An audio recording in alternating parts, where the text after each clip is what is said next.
What's going on, guys? Your boy Miz and we're back with another video, and in today's video, guys, me going over the One Ultimates banner coming to global this coming Tuesday, guys. And I wanted to do a should you summon, going over his banner on KR and showing you guys what it's about, so you can actually determine if you should be summoning. Spoiler alert, you should, okay.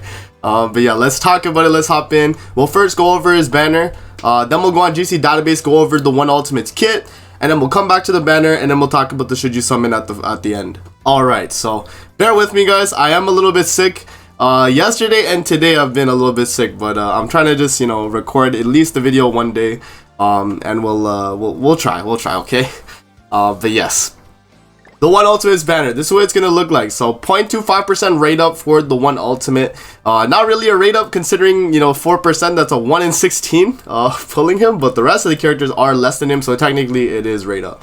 In terms of the rest of the characters on the banner, you have green Escanor, Death Pierce, red Escanor, Shin, Camilla, the one Escanor, the old one, Chandler, Brunhild, Ragnarok Diane, green Mono, Red Awakened Easton, Miguelda, which is good, Ragnarok Merlin, Fest King, Fest Trader Melly, Green Sariel, Scotty, Festival Diane, very good, Ragnarok Bond, Jormungand, very good, Red Tarmiel, Light Liz, okay. So now that we're kind of going through the bottom part of this banner, really good, guys, really good. Ominous Nebula Eldris, Red Donar, and Green Chandler. Very good banner. From the looks of it, right? Just from seeing the characters on it, it looks very good. So that's gonna be the banner. Let's move over to GC database now, and let's talk about the One Ultimates kit. And we'll go over it, and then we'll come back and we'll do the my final thoughts, basically. Alright, guys, shout out to GC database here. We do have the One Ultimate pulled up here. Ultimate Escanor, Flame of Light. So he's going to be SSR rarity, light attribute, human race. In terms of his passive here, applies Sacred Flame on the hero at the start of the battle, increases damage by 15% up to 4 times after using a skill. The hero's stats cannot be decreased, so you cannot be encroached, you cannot be, all stats down, whatever the case. When the hero takes fatal damage, increases attack related stats by 30%. We're going to talk about why receiving fatal damage matters a little bit later, but you guys will see.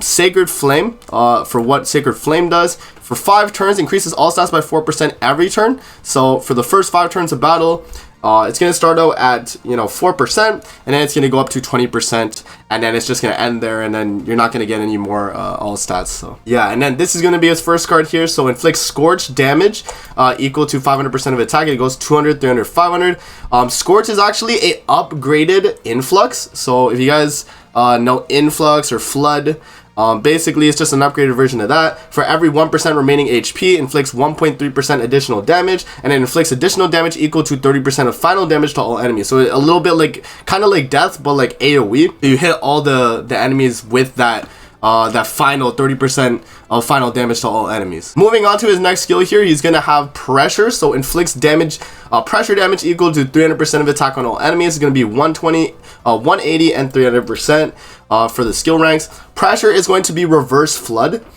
So for every 1% diminished HP, increase damage by 0.8%. And then another effect on top of Pressure is going to be inflicting additional damage equal to 35% times your crit damage minus 100%. So basically just a cleave effect, but you can crit. So you're going to have that little extra cleave effect, and it's going to be very nice. So yeah, man, obviously just from those 2 parts of his kit already, you guys can kind of see the One Ultimate is insane. And also something to take note as well, look at his base combat class, bro. That is high as hell. I don't think I've seen a character have 500 above that. But yeah.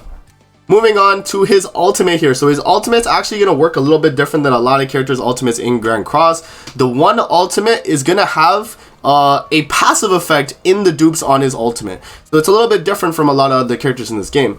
But here we go. So final prominence is going to be his ultimate. Inflicts death by burning damage equal to 500% of attack on all enemies. Right, so that's going to be the ultimate right there.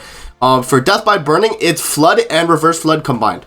So for every 1% remaining HP, increases damage by 0.2%, and for every 1% diminished HP, increase damage by 0.2%. So literally same thing, increasing your HP or lowering your HP, you're going to do the same amount of damage. But yeah, this second part of his ultimate is actually just a passive, right? So when the hero dies, removes all effects and resets ultimate move to 0, applies one final flame, which all other reviving uniques and skills will not work. And basically what final flame is gonna fix the hero's HP at 1, and only final flame can be applied on the hero. Taking damage on the enemy's turn due to an enemy skill or after the hero uses a skill will remove one final flame.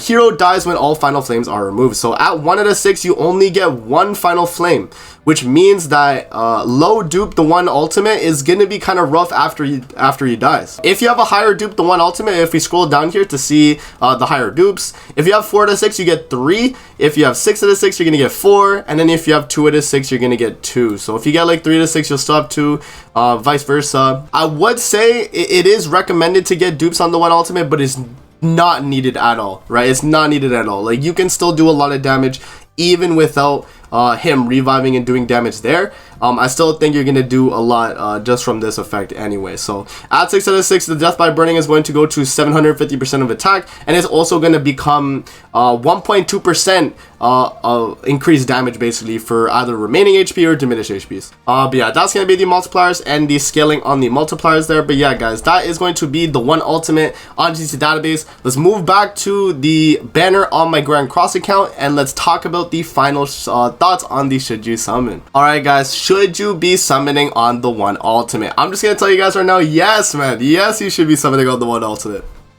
This man is broken. You guys can see just from looking at his kit on GC database, like, he is very, very stupid. The only like thing I would say that is a little bit of a hindrance is the fact that his ultimate does scale the effect of his revive.